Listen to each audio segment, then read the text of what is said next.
This is Studio 809.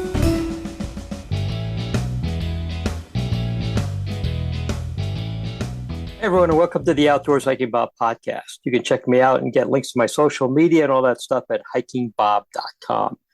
It's November 20th, 2024, and I'm doing something a little different this week. Each November and December, the Give Pikes Peak campaign, a major fundraising event for nonprofit groups in the Pikes Peak region, goes into full swing.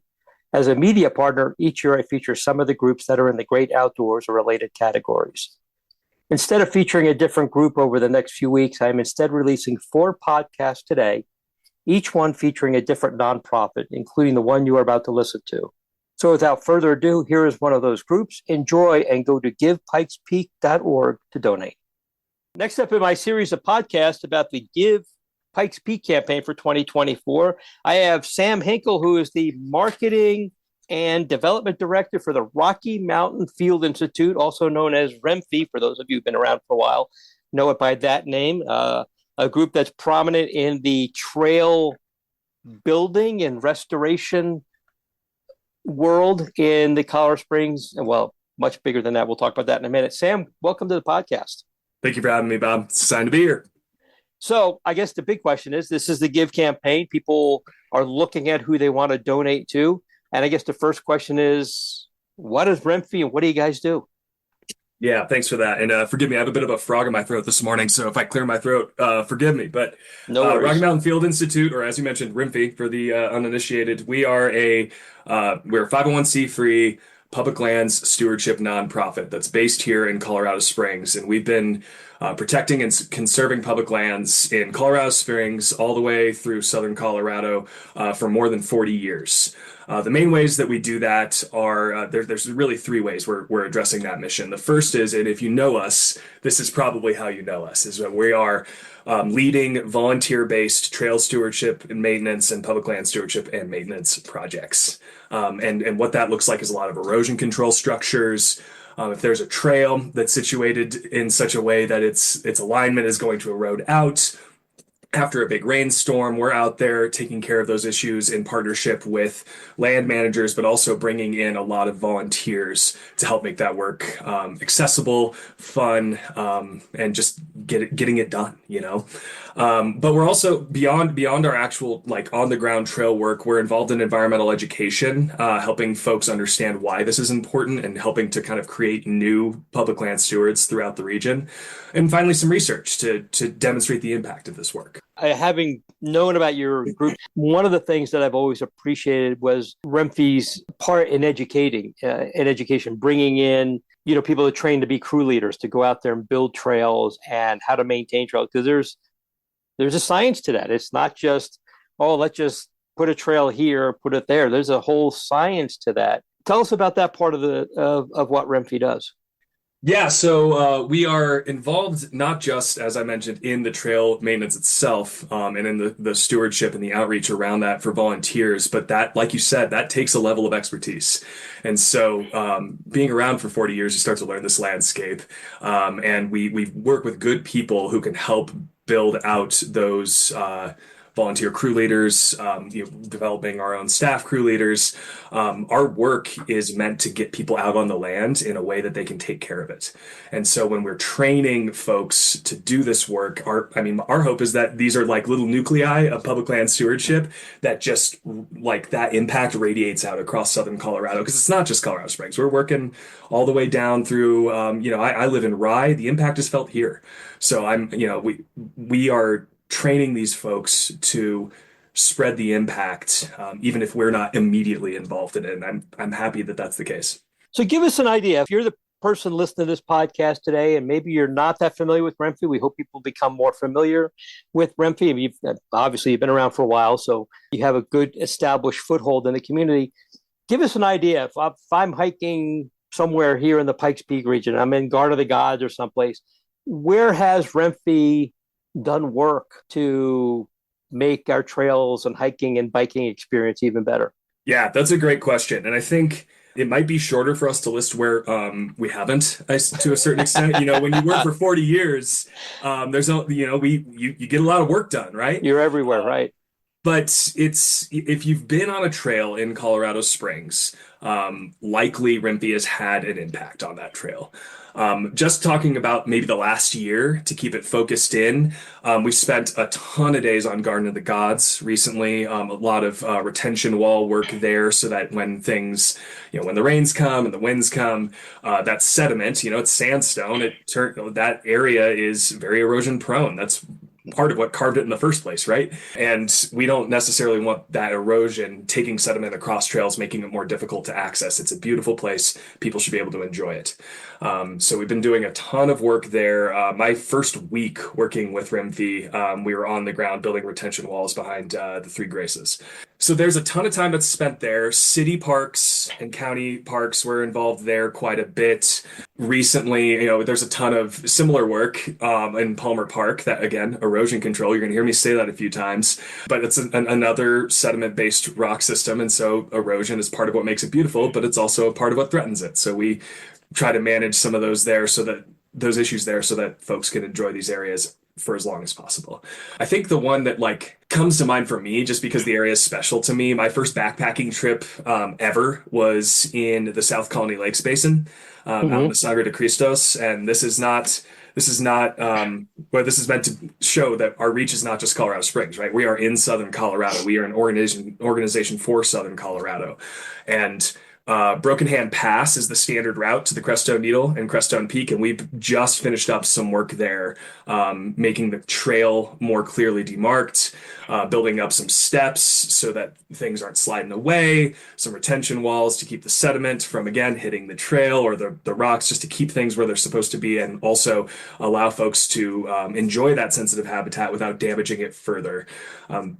It's a gorgeous place, and the fact that we just finished that work after 2 years at a place that's pretty near and dear to my heart is exciting. So if you're out in the Sangres, we've had a hand there. If you're hiking in the Springs, we've had a hand there. And 40 years is a long time to build up a work portfolio.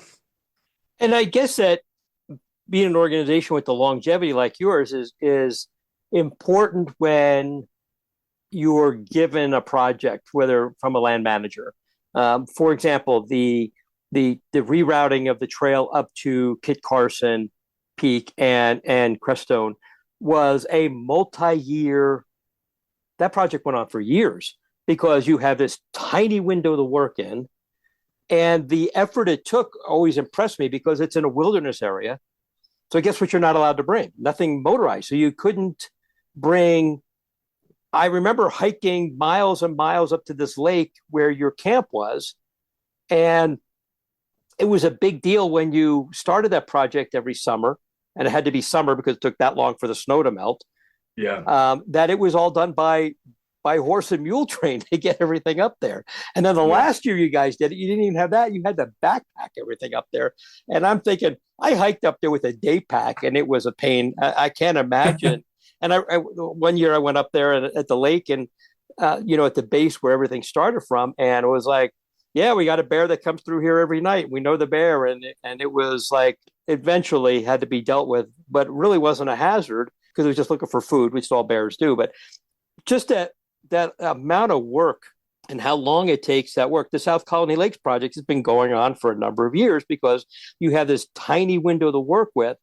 So when those projects are given out, they have to be given to a group such as yours. It's got a history.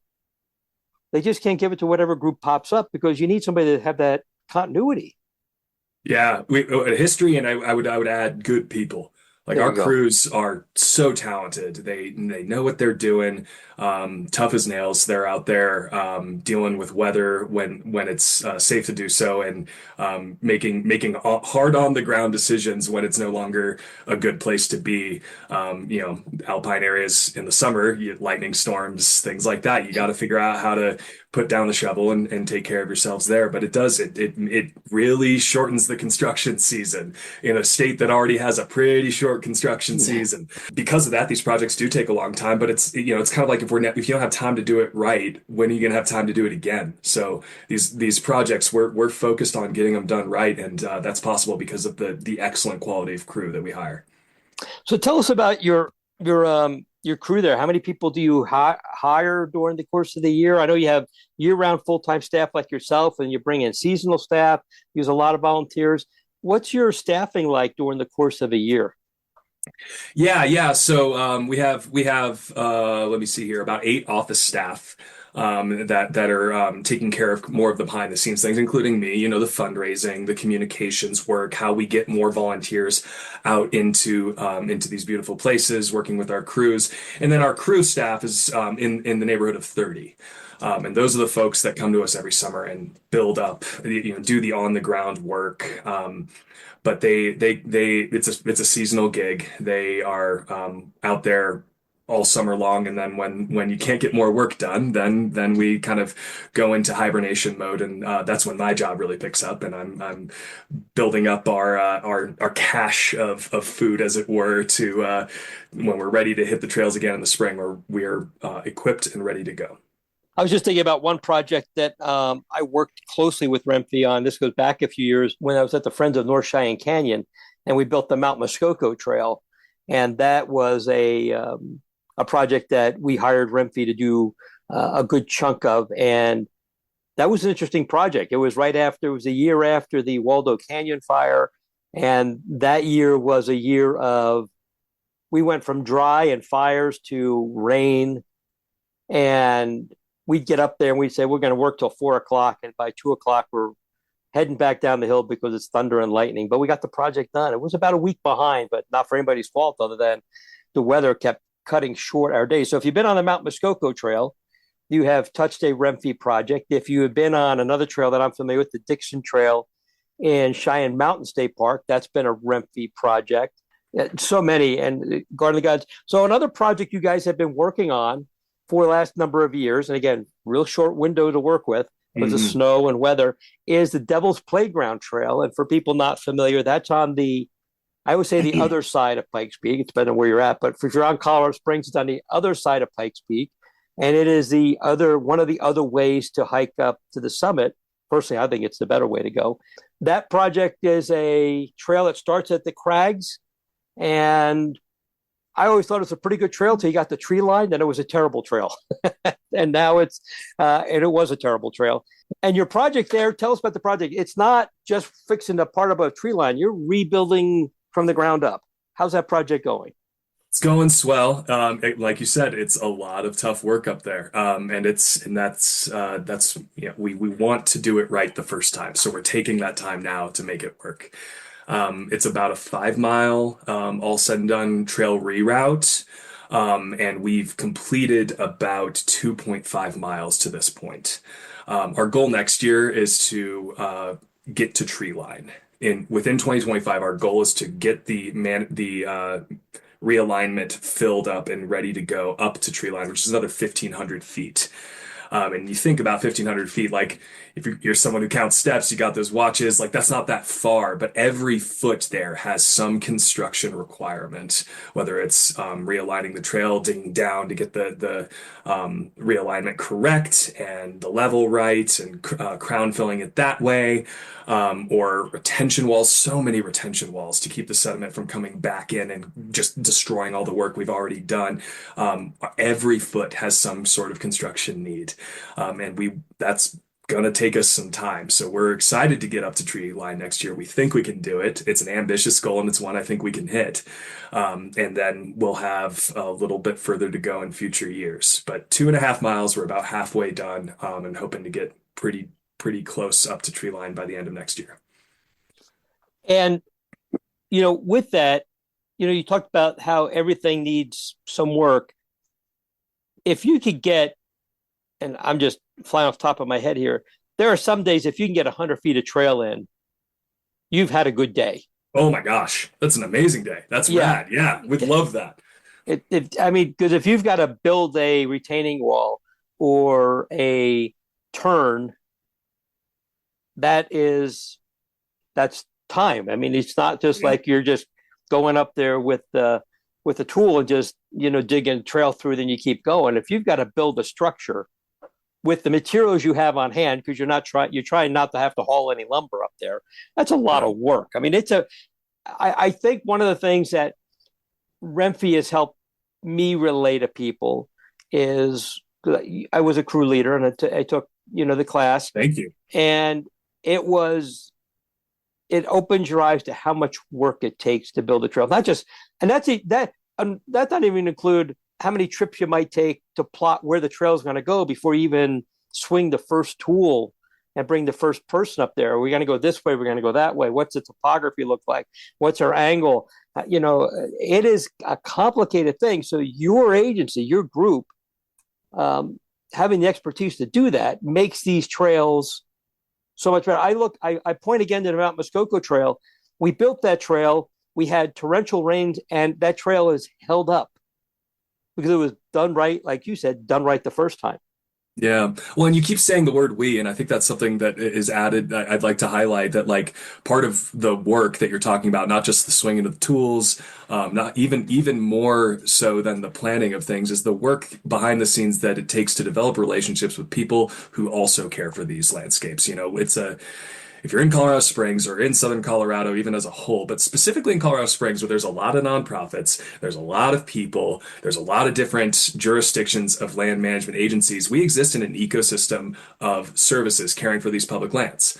And we're excited to be a part of that. We have certain assets that make us good at certain parts of that, but we can't do it all by ourselves. So I'm grateful for partnerships with, the Friends of Cheyenne Canyon, with Garden of the Gods, with the feds. I mean, Devil's Playground Forest Service, Sang Forest Service. I say Sang. That's Sangre de Cristos. That's what we call the Broken Hand Pass project. Every project we work on starts with a really good relationship with public land managers, as well as partner organizations that really help us get that work done. You mentioned the mules earlier, like there are people, it's a wild amount of partnerships that help us get this work done, and different ones in different places. We had a 4x4 Rescue, which is a nonprofit vehicle extraction specialist group that really helped us out in Broken Hand Pass.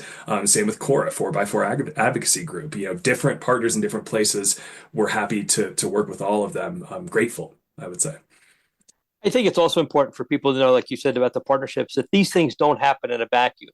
RMFI doesn't decide to I'm just going to go up there and build a trail. It's like, no, you've got to work with all these agencies to get the approvals and make sure they're all on board to do that. And that doesn't happen in a vacuum. So you need to work with all these groups. And you guys do that very well. This is the Give campaign. We're asking people to donate. So tell us, why people should donate to RMFI and what their donation is going to do to help you guys in the coming year. We are grateful to be a part of the Give campaign, and the way that they make it possible for people to connect to nonprofits like us is fantastic. And it's particularly nice for us when our goal is to get more people engaged with public lands, right? And this reach that the Give campaign brings is incredibly gratifying. It's useful. It's effective. It gets people going out on the trails. And it's particularly nice at this time of year when our trail work really starts to dip. It's harder to do outdoor public land maintenance, management, stewardship in the middle of a snowstorm.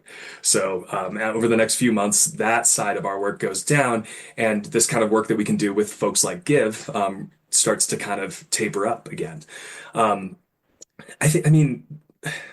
If you live in the area and you care about public lands, I think you already know why supporting organizations like RMFI is important. But these landscapes I'll just speak for myself. I grew up in Colorado Springs, and some of my earliest memories of being outside are getting my face all scratched up while climbing through the bramble along Monument Valley Park and in Boddington Field, that little dip in there. That was in my mind, they were castles and senatorial chambers while we were hanging in the trees. It was very Lost Boys, and I just loved it. And that really started my journey caring for public lands in this area. That spiraled into me going backpacking in the Broken Hand Pass area, running around on Red Rocks, Bar Trail. Just these places are the foundation for curiosity, for imagination, for high level decision making, even though it doesn't feel it at the time when you're deciding between climbing that tree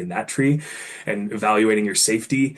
And when you support organizations that care for these public lands, you're not only investing in these places, but you're investing in the continuation of opportunities for other people to have experiences like that. Like I'm talking about for me, if you have a different experience with public lands, but still added that benefit, you're investing in that opportunity for someone else. And this area has a lot of someone else's that deserve to have that experience. So when you invest in RMFI, you are investing in the people who provide those opportunities in the long run, sustainable access to trails, open spaces, public lands, things like that. Like $50 is what mobilizes a single volunteer for us. If everyone listening to this podcast would donate $50, that's crews of people we can mobilize to take care of these places.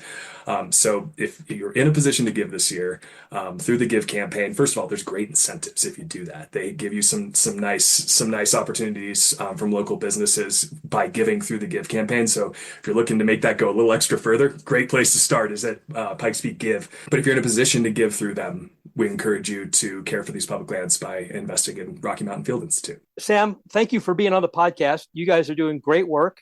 I always look forward to, I always am excited when I'm out there and I run into a trail crew doing work, whether it's RMFI's or somebody else's. Even if it's not your crew, it's probably a crew that you have touched or trained or worked with in the past. It's always fun to see that out there and to appreciate the amount of work it takes to get done. I mean, we're in a society where people are like, somebody should take care of that. Well, who's that somebody? Well, in a lot of cases, that's you guys. And a lot of the other groups that we've had on the Give podcast and just the groups that are out there, even if they're not participating in Give, there's a lot of groups out there. You support many of them. And I think that's real important for people to recognize. The website is givepikespeak.org. There are many, many groups out there that can use your help this year, and give when you can. But make sure that when you do that, you take a look at RMFI and donate to them. So, Sam, thank you for all the work you guys do. And thank you for being on the podcast, and good luck with meeting your goals on the Give campaign. Hey, thank you so much for having me, Bob.